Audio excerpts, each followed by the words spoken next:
applications and is relatively cheap. But as CTV's medical specialist Avis Favreau explains, redeveloping the drug may not fit into the business plans of the big pharmaceutical companies. The 3D Dr. Evangelos Mikalakis has given cancer researchers a brand new lead with an old drug, a cheap, inexpensive powder that costs just pennies a dose. You typically get this eureka kind of feeling, and it's actually the most exciting thing scientists can get. The drug, called DCA in short, has been used for decades in humans with some rare inherited diseases.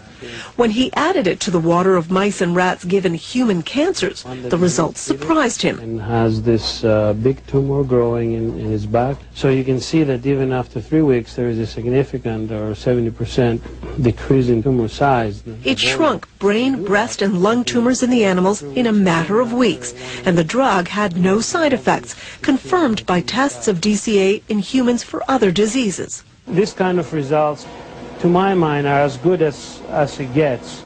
And it seems to work by reviving the energy-producing components of human cells, allowing the cells to work normally again, triggering cancerous cells to commit suicide. Scientists agree that DCA now needs to be tested quickly in human cancer patients. This is exactly what we want, a drug that has activity, but has also minimal side effects for patients.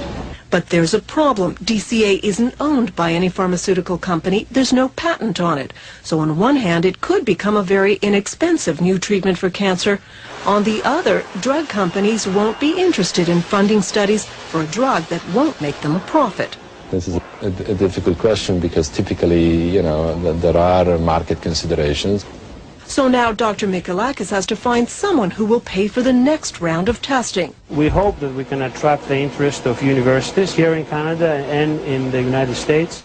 And he doesn't want to let the medical dream of a cheap, effective anti-cancer drug disappear just because it might not make someone a lot of money. It costs, some say, about $100 million to get a new drug through all the phases of testing onto the market. So it will be interesting to see if this old drug actually gets a new chance at becoming an anti-cancer medication. Lloyd?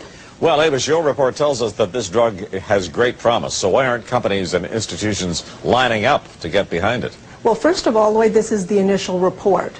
Secondly, because the drug isn't patented, it's an old drug, if someone invests in researching it, they're not going to make a profit because anyone can make it. So we'll have to see. There are some agencies, public agencies, government agencies that may give it funding, but that's still a question that will have to be answered.